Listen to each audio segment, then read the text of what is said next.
What's up, Snips again? You already know what the fuck going on. You already know how we rocking. Ski! Hey, check it out, man. Like and subscribe to the channel. Share the channel. And stay along for this ride. I know I look tore up. I know I ain't got a cut. But I'm gonna get that motherfucker soon. Hey, but look. Enjoy the video. I hope y'all fucking with me. I hope y'all rocking with me. Let's get into this video.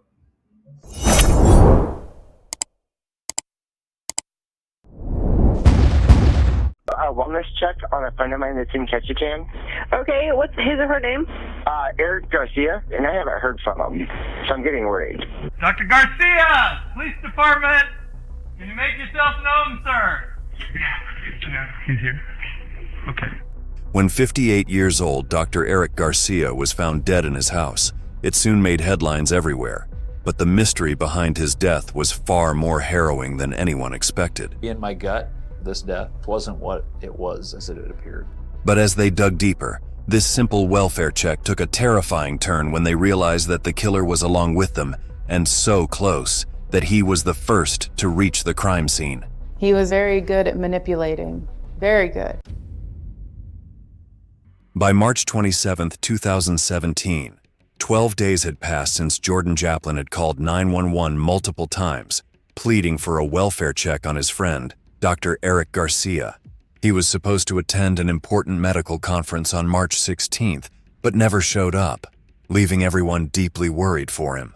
Basically trying to find out if they got a hold of Eric, or if because I know that Saturday he was supposed to come here to Washington, which is where I'm at. Nobody's heard from him yet. He gave me a house key, and I'm going up there on Monday because I haven't heard anything, and I am very worried. I did talk to a lawyer, and he said that I could talk to you guys, and I can give you guys permission to go in there, but I would have to physically be there. So We're more than welcome to go do that for you. Each time the police came to check, they only looked around from the outside before leaving. But this time, when the Ketchikan, Alaska police arrived at Dr. Eric's house, 2 trucks pulled up alongside them. One of them was Dr. Eric's red Ford pickup, driven by none other than Jordan, who came all the way from Washington. They said he had a red truck. Is this the truck? He just went and picked it up, yeah. Where'd you find that?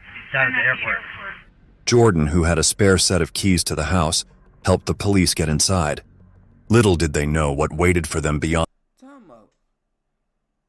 You found it down at the airport. Nah, folks. You found that shit down the street, bitch. Cause I ain't gonna lie. How the fuck? And then I ain't gonna lie. If he killed him and the female helping him, or if the female killed him and he helping her, y'all some sad motherfuckers. That old ass man. On that door would hold a web of mysteries. Thank you. Dr. Garcia, Police Department. Shit like this piss me off, cause like weak motherfuckers like that, like y'all doing that to old people. Y'all ain't gonna do that to nobody that's gonna be able to fight back. Dr. Garcia, Dr. Garcia, Officer Miller, Police Department. Their first priority was to secure the house and confirm if Dr. Eric was safe. After clearing the ground floor, they headed upstairs and stumbled upon a scene that froze them in their tracks. Yeah, he's here. Okay. I'll start taking photos.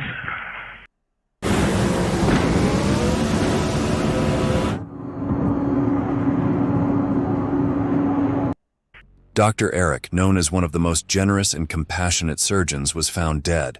The discovery was not only heartbreaking, but also surreal. However, the toughest part was yet to come, which was breaking the devastating news to his friends who were anxiously waiting outside for answers. There's no easy way to put this, but he has passed away.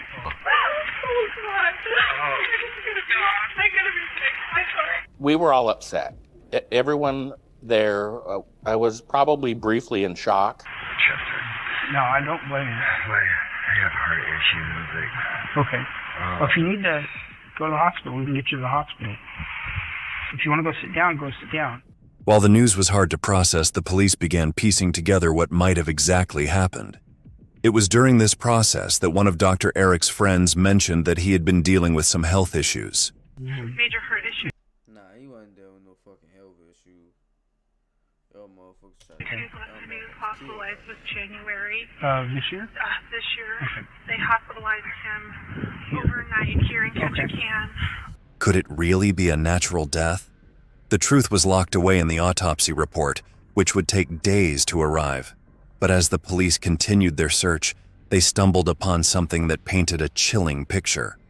Upstairs, the air was thick with the strange smell of burnt barbecue briquettes. The deck door was wide open, and a cushion had been propped to let the smoke drift into the house, which was highly unusual. But there was something even more unsettling. Around the body, there was actually a pill bottle that had Dr. Garcia's name on it. Next to the doctor was a coffee table that was pushed up close to the couch where he was located. There was an open package of bacon, and there was a partially burned charcoal briquette on the coffee table.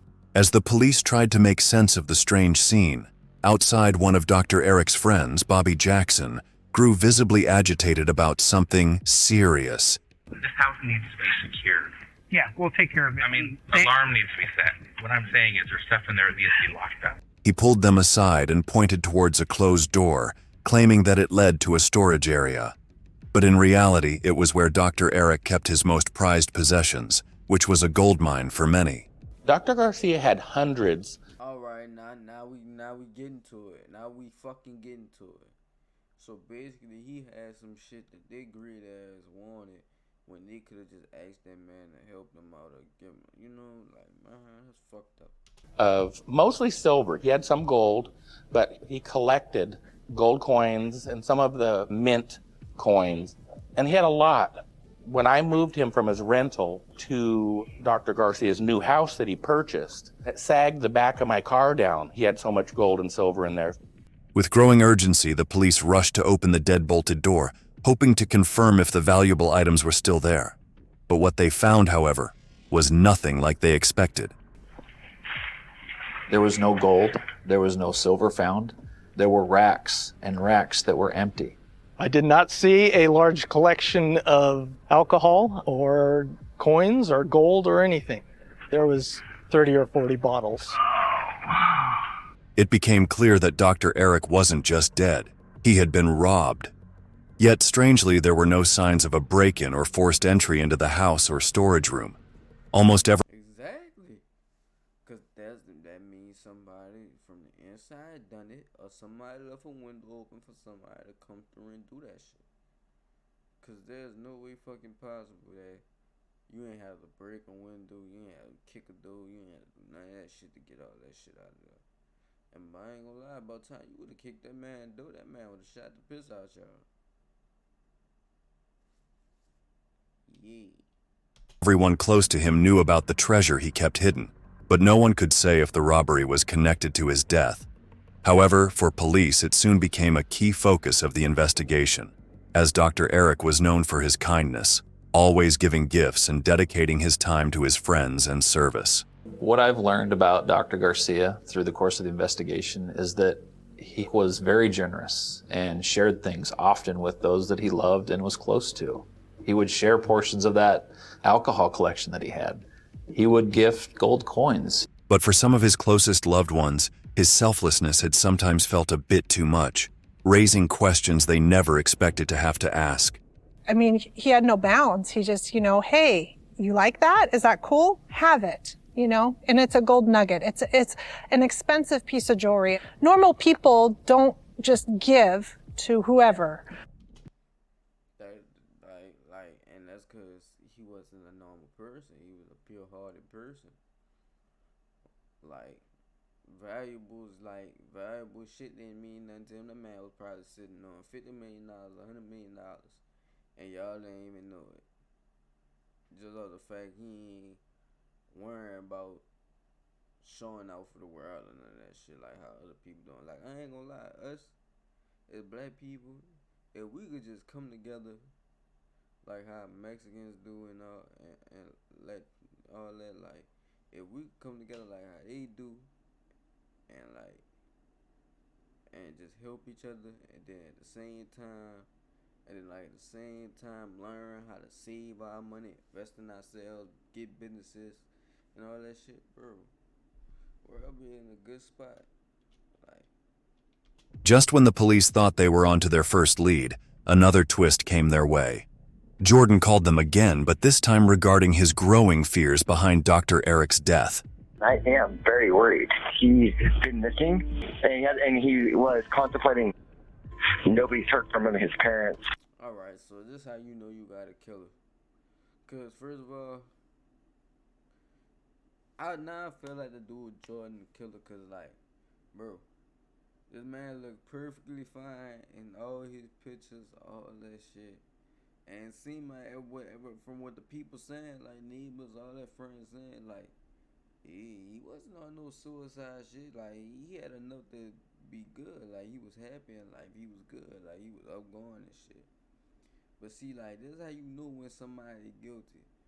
After you just talk to them and they call you a week, couple days later, talking about some shit like this. Oh yeah, they was talking about committing suicide and all this shit like that. Like, nah, gang, that's not how this shit work. And the police smart, like, they know you lying. They just gonna wait till you get yourself up for real. Like, when you say the wrong shit, they gonna wait for you to say the wrong shit so they can try and bring your ass in for questioning.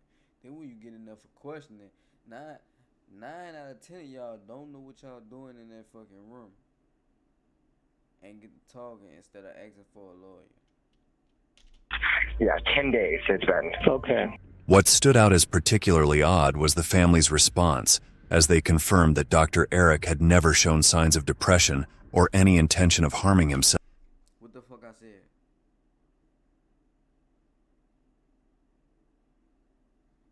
Come on, man. Like, it's common shit. Do you think he was lonely? Yes. And the reason for that is after he died, I went to his house. I was by myself, and it was so lonely there. There's no lights outside. It's so quiet. And inside that house, I just felt the loneliness. I just could not imagine him living in there. Now, finding out the exact cause of Dr. Eric's death became more urgent than ever, and when the autopsy report finally arrived, it revealed something deeply disturbing. The cause of death was listed as a morphine overdose, but there was a big problem. In reality, no morphine was found anywhere in Dr. Eric's house.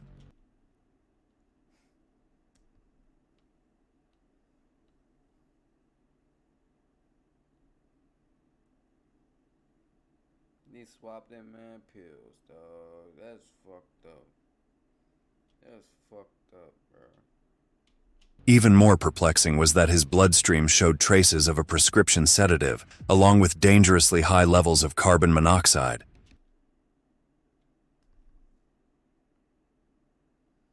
The fucking charcoal, bro.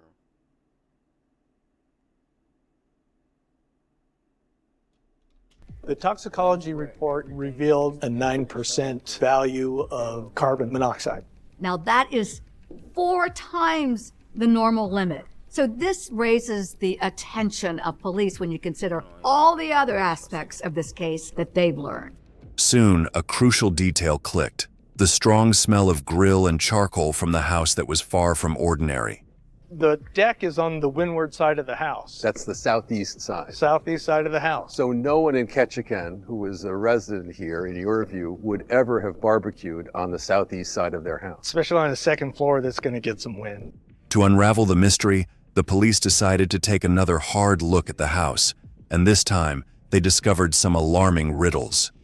The walls were dotted with strange markings, which were the leftovers from what turned out to be multiple smoke detectors that had been removed. Every single place that a smoke detector was located or should have been was just the base with the wiring harness sticking out. There was not one smoke detector inside that house. They were all missing. According to Dr. Eric's friends, he wasn't the type of person to climb a ladder and remove smoke detectors himself. In fact, they described him as someone who rarely did anything for himself, not even simple tasks like grilling. This new detail added weight to their suspicions. The removed smoke detectors, combined with the strange smell of charcoal and the open deck door, painted a picture far more complex than what it seemed at first glance. He is so committed to this career that he's not doing anything else. So his house could be on fire. he has to call somebody else to go, hey, can you check on that fire and maybe see if you can call the police or something. The missing smoke detectors had been removed to avoid triggering an alarm when the barbecue flames were set. But where had they gone? As the investigation dragged on, finding the missing smoke detectors became increasingly difficult. Until weeks after Dr. Eric's death, his brother Saul Garcia was walking near the woods not far from his late brother's house and suddenly noticed an odd pile of discarded items tucked among the trees. This discovery would take the case into a whole new dramatic turn. As I'm walking, I get a ping on my phone and I pull it out, and as I look at my phone, I notice these white dots down below. I took some pictures with the telephoto lens, and sure enough, those look like the smoke detectors. Saul wasted no time and called the Ketchikan police, who rushed to the woods. There they discovered 6 smoke detectors discarded among the trees, and when they returned to Dr. Eric's house, they matched the detectors to the 6 empty mounting plates on the walls using their serial numbers. The match was undeniable. Someone had desperately tried to dispose of them to get rid of the evidence. It wasn't just a robbery, but a planned murder. The authorities now began to suspect that someone close to...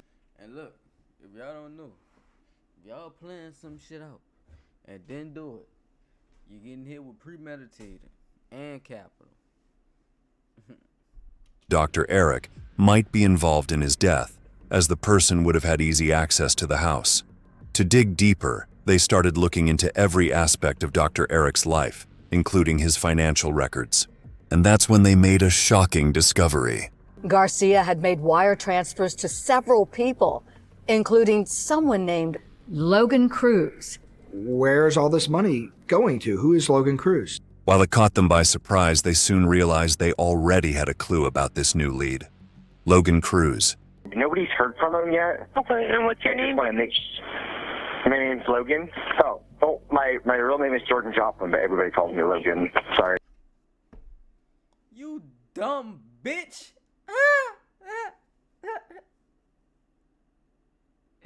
Hey, bro. People in this world cannot get stupider and stupider and stupider and dumber and dumber and dumber and dumber and dumber and dumber and dumber. Like, it's crazy, gang. Although Jordan was familiar to Dr. Eric's friends, he remained somewhat of an enigma to those present at the scene the day Dr. Eric's body was discovered. Jordan claimed to be extremely close to Dr. Eric, and even drove his pickup truck back to the house with his girlfriend. However, from the very beginning, his behavior was questionable, and his demeanor just didn't sit right with the others. What made things even stranger was that Jordan was the one who had requested the welfare check, flying all the way from Washington to Ketchikan with a key to Dr. Eric's house. So what is that relationship? Who is this guy? So we just close the doors, some privacy. Eve to me is basically freedom. It's a giant open universe where you can do whatever you want. Jordan wasn't just close to Dr. Eric. He had been trusted with a power of attorney, giving him significant control over Dr. Eric's affairs. But when the police asked him about the missing valuables, he claimed to have no idea about them. You said you have power of attorney? I have a paper that you gave me. Okay. It says power of attorney. Okay. Where is it at? It's my house. Do you know of any high-valued items in the house? No. Anything you think is high? You're obviously, where do you stay when you're in Ketchikan? Here. Okay. And you're not aware of any high-valued items in the house? Yeah, actually. Okay. I'm asking you about it because... Oh, yeah. So yeah. You need to be truthful with us. The suspicions surrounding him didn't end there. The very next day, after the police received a search warrant, they decided to inspect Dr. Eric's pickup truck, and inside the glove compartment, they found a crucial piece of evidence. In the truck, we found a receipt, a way bill. From a barge company that transports goods all through Alaska along the coast down to the state of Washington. In the receipt from Alaska Marine Lines, AML, it clearly indicated that Jordan was listed as the recipient, and Dr. Eric's address was provided as the shipper. The shipment was headed to Jordan's address in Maple Valley, Washington. But what was even more surprising was the weight of the package, which was nearly 2 tons. What could possibly be inside such a massive package? I did locate a Walmart receipt that was in the garbage in the kitchen. That Walmart receipt listed several items, notably several plastic bins or totes, things that you would store a variety of items in, just plastic boxes with lids. We do have a few questions for you.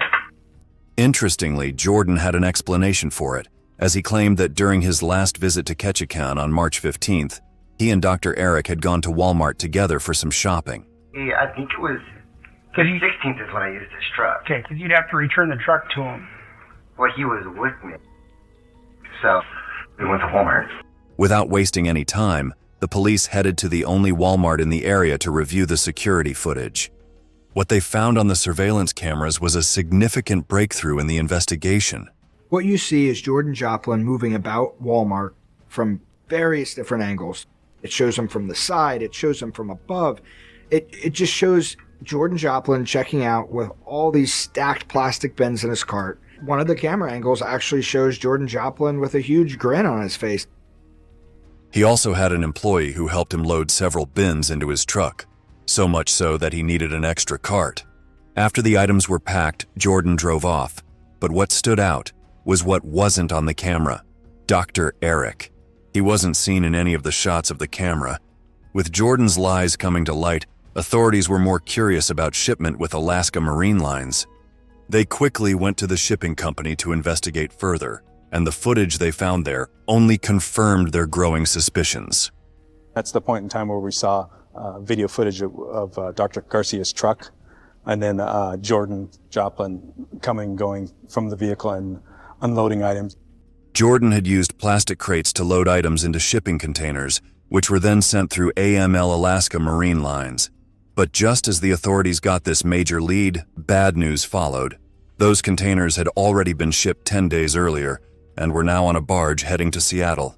Whatever is inside those containers, detectives want to get their hands on it before Jordan Joplin does.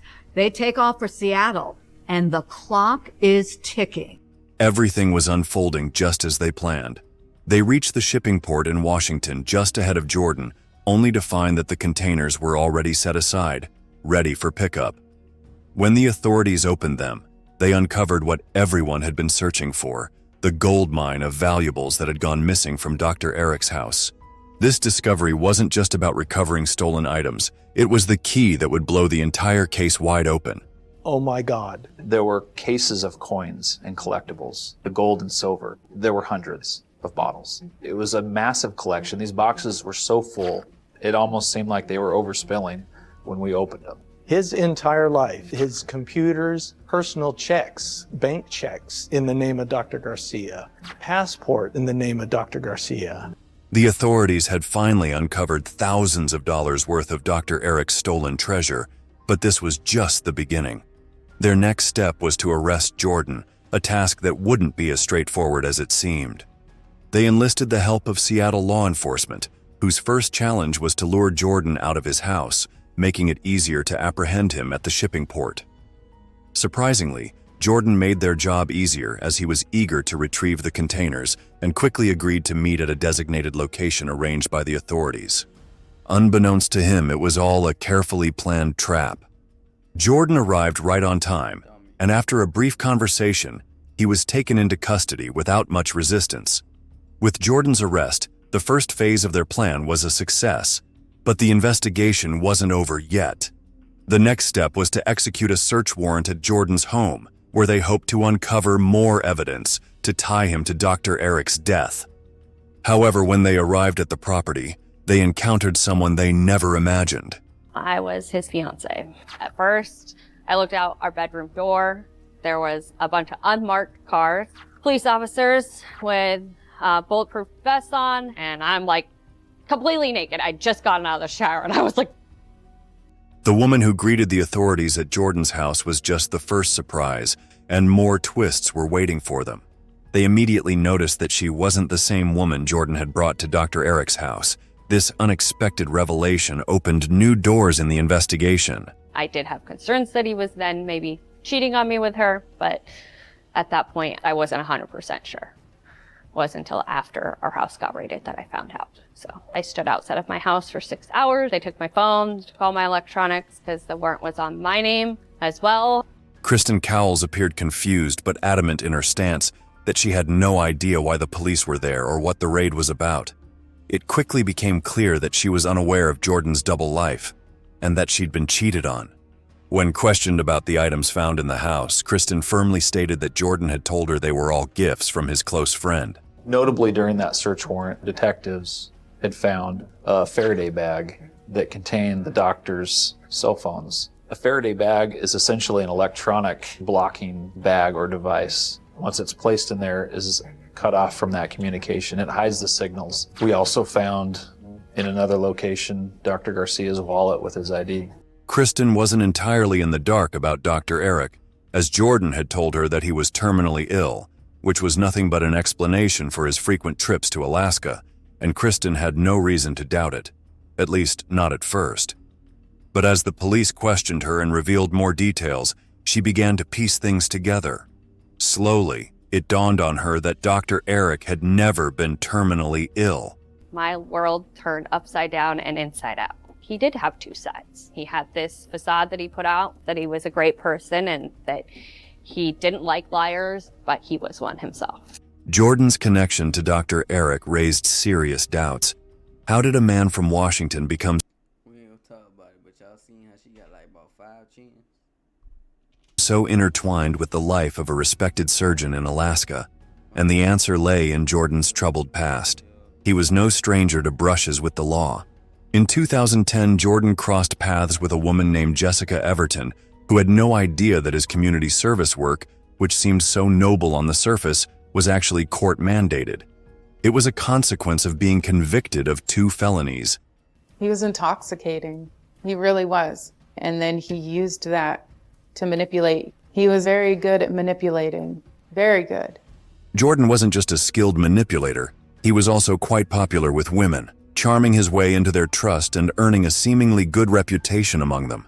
He'd have 2-3 girlfriends at the same time, as a matter of fact, in the same truck, showing up at my house.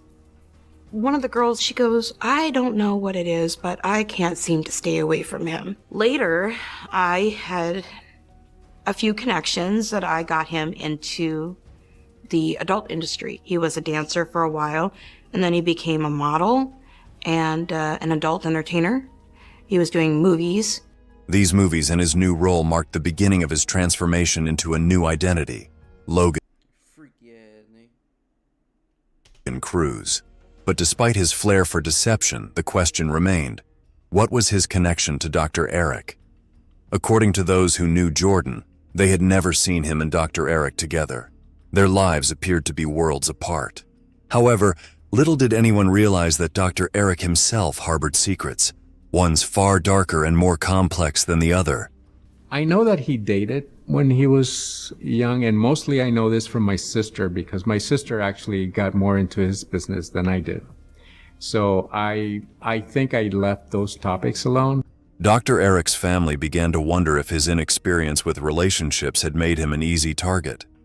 It all seemed to trace back to a life-changing operation Dr. Eric underwent in Seattle. During his recovery, he crossed paths with none other than Jordan, who was working as a massage therapist at the time.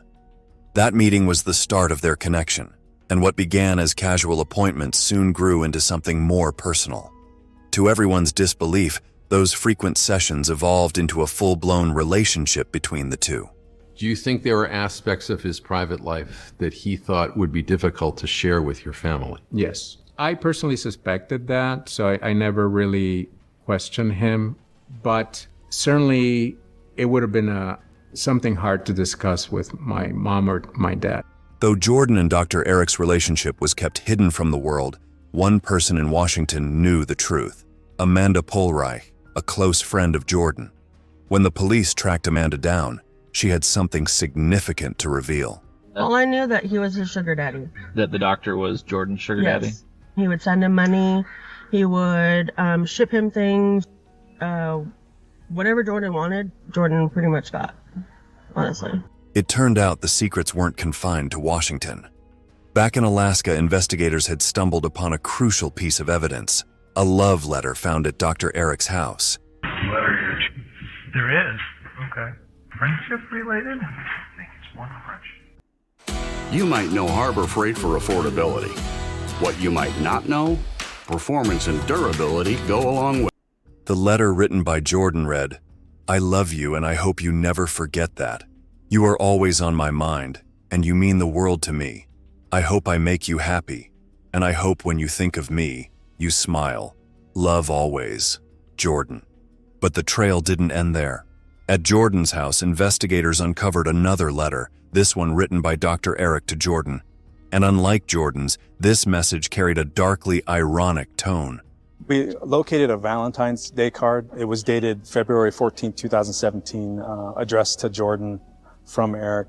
I paraphrase what I read in that. "You are my first and only love. Not kidding, you will probably kill me, but know that I will never let you down." The authorities were inching closer to uncovering the truth behind Dr. Eric's mysterious death. With Jordan finally in custody, their focus shifted to linking him to the elevated levels of morphine and carbon monoxide found in Dr. Eric's system. Cops go back to that video of Joplin from Walmart where they knew he bought all those packing crates. Well, the evidence also showed that's not all he bought. He also bought a bag of charcoal. It was the one other thing other than all these plastic bins that Jordan Joplin purchased that day at Walmart. Could Jordan have been trying to stage the scene to make it appear as though Dr. Eric had inhaled carbon monoxide from the grill to take his own life? If that's possible, then where did the morphine come from? As investigators dug deeper, they uncovered that Jordan had approached Amanda, his close friend, and asked her a peculiar question. How much morphine would it take to be fatal? It was like, if I wanted to be able to just off myself one day, how much do you think I would need? Like, how much would it take to either, get high on it or slip away? Mm-hmm. When did that conversation happen before the doctor was killed? I gave it to him way before, months probably. Was there any discussion on how he used the liquid morphine on the doctor? Nope. He never mentioned anything about what he was doing at all.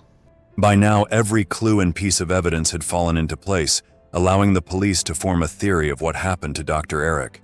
On March 15th, Jordan had allegedly visited Dr. Eric under the guise of love. During that visit, he administered a fatal dose of morphine and meticulously removed all the smoke detectors from the house. With Dr. Eric unconscious, Jordan placed a lit grill on the southeast side of the property, letting the smoke infiltrate the house through the open deck door. Then, being confident that his plan would erase all suspicion, Jordan returned to Washington, setting up a perfect alibi by later calling for a welfare check. But his carefully laid scheme had unraveled under the weight of the investigation.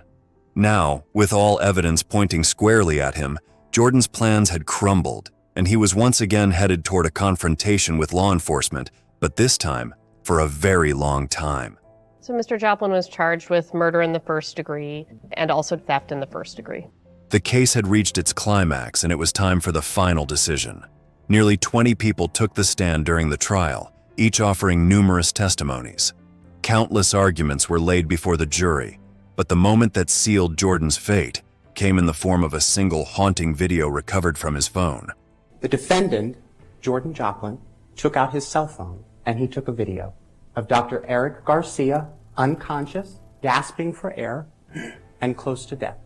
10 days later, on March 27, 2017, Ketchikan police officers found Dr. Garcia dead, in the same position as in the video, wearing the same clothes as he did in That's some sick shit. The fuck you gonna take a video of this shit for? the video. The clip was so shocking, so deeply disturbing, that it left everyone in the courtroom in tears. But after weeks of deliberation, the jury reached their verdict. We, the jury, find the defendant, Jordan Joplin, guilty of murder in the first degree. Guilty of all charges. He was found guilty of murder in the first degree and theft in the first degree. On April 9th, 2024, Jordan was sentenced to 99 years in prison without the possibility of parole, a decision that brought justice for Dr. Eric and closure for those who loved him. For Jordan, it was the end of the road, but for everyone affected by Dr. Eric's tragic death, it was a moment that changed their lives forever.